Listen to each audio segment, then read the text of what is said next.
What happens when a country music legend completely loses it on late-night television? In just 20 seconds, everything went from laughs to absolute chaos on The Tonight Show. Before we dive into this shocking showdown, make sure you hit that subscribe button and turn on notifications.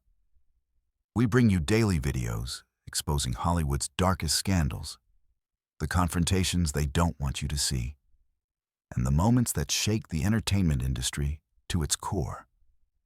Now let's get into what went down last night. The Tonight Show stage was buzzing with energy as Reba McEntire walked out to thunderous applause.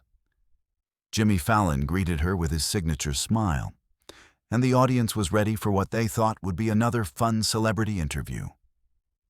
But within minutes, the temperature in Studio 6B would shift dramatically. They started off talking about Reba's latest projects, her music, and her return to television. Jimmy cracked jokes, Reba laughed along, and everything seemed perfectly normal. Then Jimmy brought up a topic that would change the entire night. "So Reba," Jimmy said, leaning forward with that playful grin, "I've got to ask you about something. There's been a lot of buzz about how country music is changing, getting more pop, more hip-hop influences. Some people are saying the old guard needs to make room for the new sound. What do you think about that?" Reba's smile flickered for just a second. "Well, Jimmy, I think real country music will always have a place. It's about authenticity, about storytelling, about connecting with people through honest emotions." Right, Jimmy nodded. But then he added something that would light the fuse. "But isn't that kind of gatekeeping? Like, who gets to decide what's real country music? Maybe it's time to let the younger artists define it their own way without the legends telling them what they can and can't do." The audience went quiet. You could feel the shift in the room. Reba sat back in her chair, her expression hardening. Gatekeeping? Is that what you think standing up for quality and tradition is? Jimmy seemed to realize he'd touched a nerve, but instead of backing off, he doubled down. "I'm just saying, maybe the genre needs to evolve. Maybe holding on to the past too tightly is what's holding it back." "Holding it back?" Reba's voice rose slightly. "Jimmy, I've been in this business for over 40 years. I've seen trends come and go. What I'm talking about isn't holding anything back. It's about maintaining standards, about respecting what came before." "But that's exactly what I mean," Jimmy interrupted, his tone becoming more defensive. "Every generation says the same thing. Rock legends said it about grunge, jazz musicians said it about bebop. At some point, you have to trust that the new generation knows what they're doing." Reba leaned forward, her eyes sharp. "You're comparing apples to oranges, Jimmy. This isn't about new versus old. This is about quality versus manufactured nonsense. Half these kids today have never even been to the places they're singing about. They don't know what hard work looks like, what sacrifice sounds like." The audience was completely silent now. This wasn't playful banter anymore. Jimmy's smile was gone. "I think you're being pretty harsh. Some of the most talented artists I've had on this show are young country artists who are doing amazing things." "Talented at what? Auto-tune? Following whatever trend TikTok tells them to follow? That's not talent, Jimmy. That's marketing." "That's incredibly dismissive," Jimmy said. "These are real artists with real fan bases who are connecting with millions of people. Connecting with people by giving them the same recycled nonsense over and over." Reba fired back. "That's not connection. That's manipulation. Real music lasts. Real artistry stands the test of time." Jimmy's face flushed red. "You know what, Reba? Maybe this attitude is exactly why some people think country music is stuck in the past. Maybe it's not the music that needs to change. Maybe it's the people like you who refuse to accept that times are different now. The audience gasped. You could feel the oxygen being sucked out of the room. This was no longer a friendly debate. This was personal. Excuse me? Her voice was ice cold. People like me? Let me tell you something, Jimmy. People like me built this industry. We paid our dues. We played every dive bar, every county fair, every radio station that would have us. We earned our place. These kids want everything handed to them, want to be stars overnight without putting in the work. That's not fair, and you know it. Jimmy shot back. The industry's different now. Social media, streaming, it's a whole new world. You can't expect them to follow the same path you did. I expect them to respect where they came from. Reba snapped. I expect them to honor the people who paved the way. Instead, they act like they invented the whole damn thing.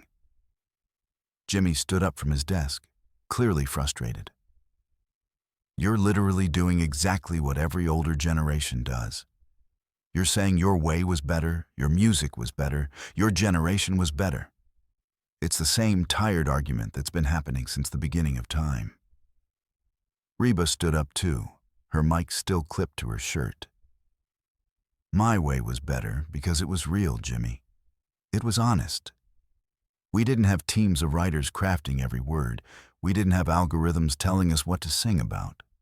We had talent and we had heart. And you think young artists today don't have heart? Jimmy's voice was raised now, matching her energy. You think because they use modern tools, because they grew up in a different world, they don't have real feelings or real stories? I think they have whatever their record labels tell them to have. Reba fired back. I think they're products, not artists. The tension was suffocating. The Roots, Jimmy's band, looked uncomfortable.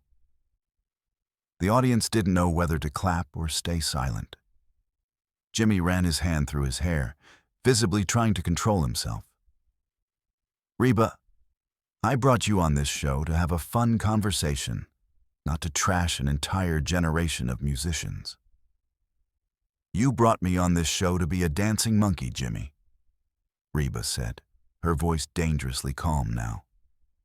You wanted me to sit here, tell some cute stories, laugh at your jokes, and play nice.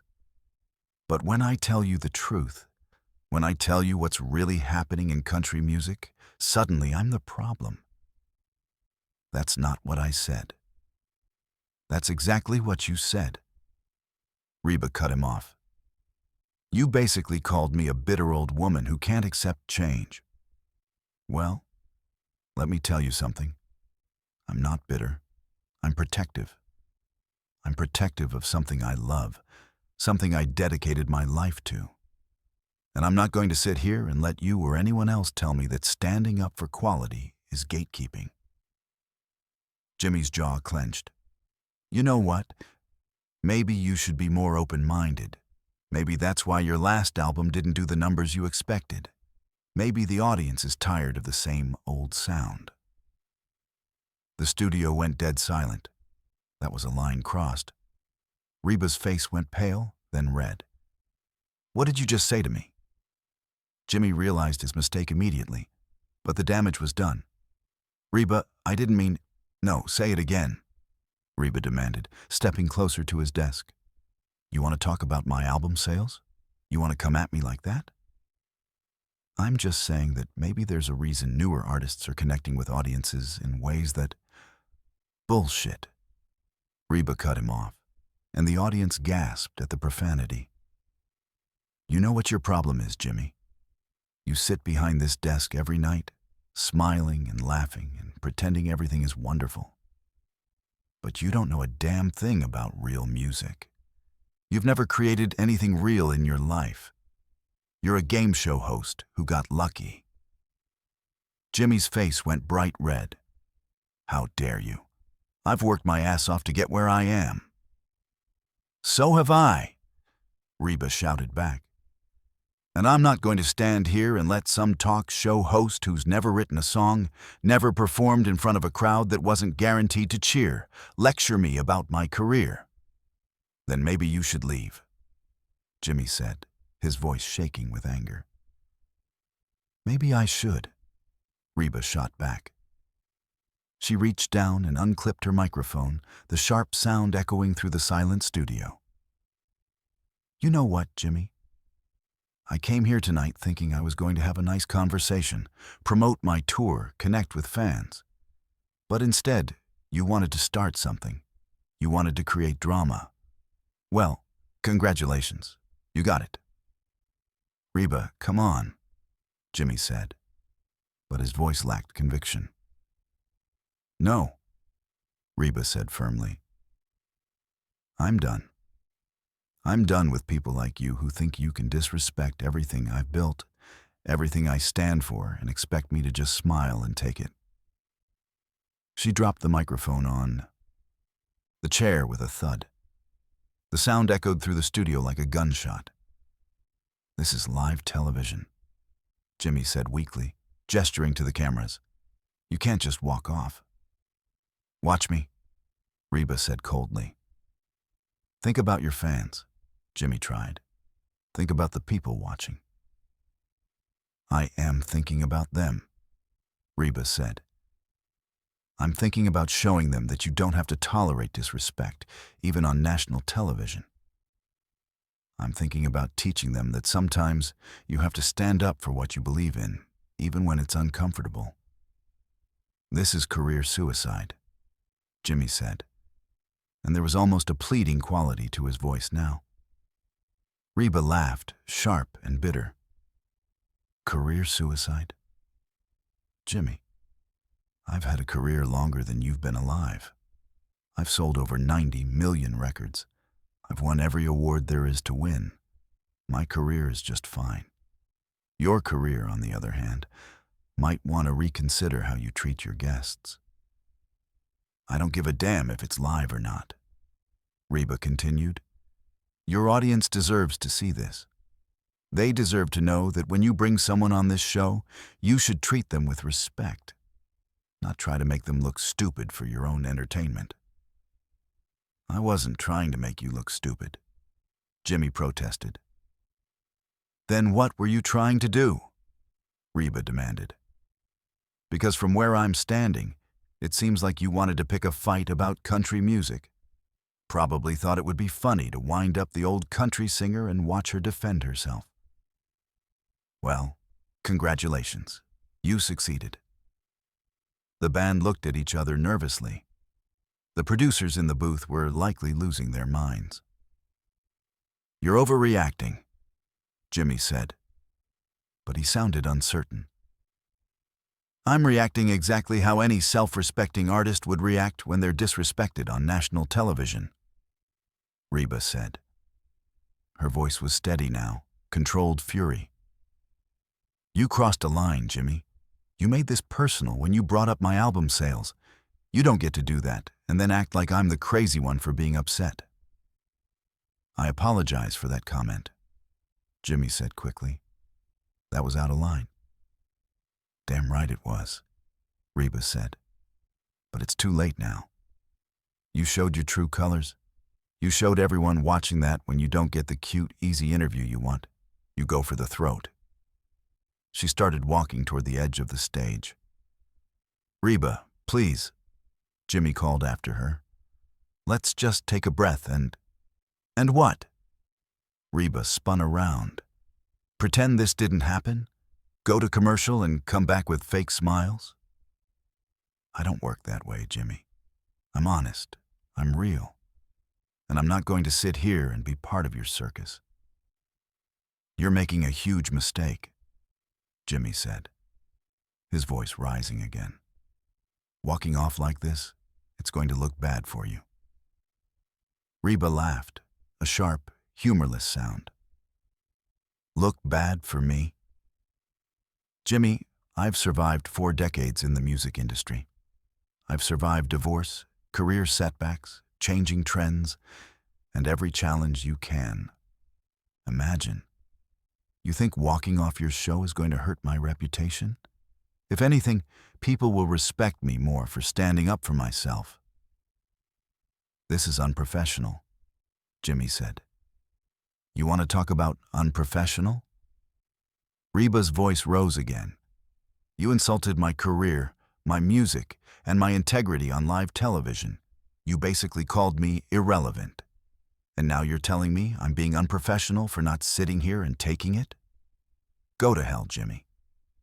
The audience was absolutely frozen. Some people had their hands over their mouths. Others were recording on their phones. Security, Jimmy called out. But Reba was already walking. Don't bother, Reba called back. I'm leaving on my own terms, just like I do everything else in my life. She reached the side of the stage where the exit was. One of the stage managers tried to say something to her, but she held up her hand. Save it, she said. I know where the door is. Jimmy stood at his desk, looking completely stunned. The Roots didn't know what to do. The cameras kept rolling, capturing every second. Reba stopped right before she disappeared backstage and turned back one more time. You know what the saddest part is, Jimmy? She called out across the studio. I actually used to respect you. I thought you were one of the good ones. But tonight, you showed me that you're just like all the rest. You're more interested in clicks and controversy than you are in treating people with dignity. That's not true, Jimmy protested weakly. Yes, it is, Reba said. And deep down, you know it. You're going to go home tonight, and you're going to realize that you destroyed any respect I had for you over some stupid argument that you started. Was it worth it? She didn't wait for an answer. With her head held high, Reba McEntire walked off the Tonight Show stage, leaving behind a studio full of shocked faces, cameras still rolling, and a host who had just experienced one of the most dramatic moments in late-night television history. The sound of her heels clicking on the floor echoed through the silent studio until finally, a door slammed somewhere backstage. Jimmy stood frozen at his desk, his mouth opening and closing, but no words coming out. The audience remained completely still, unsure if they should clap, boo, or just sit in stunned silence. After what felt like an eternity, Jimmy finally looked at the camera and said quietly, "We're going to take a quick break." But the damage was done. The confrontation was captured, broadcast live to millions of viewers, and would be replayed and analyzed for days to come. Reba McEntire had made her point, and she'd made it in the most dramatic way possible, leaving The Tonight Show in chaos and proving that even country music legends have a breaking point.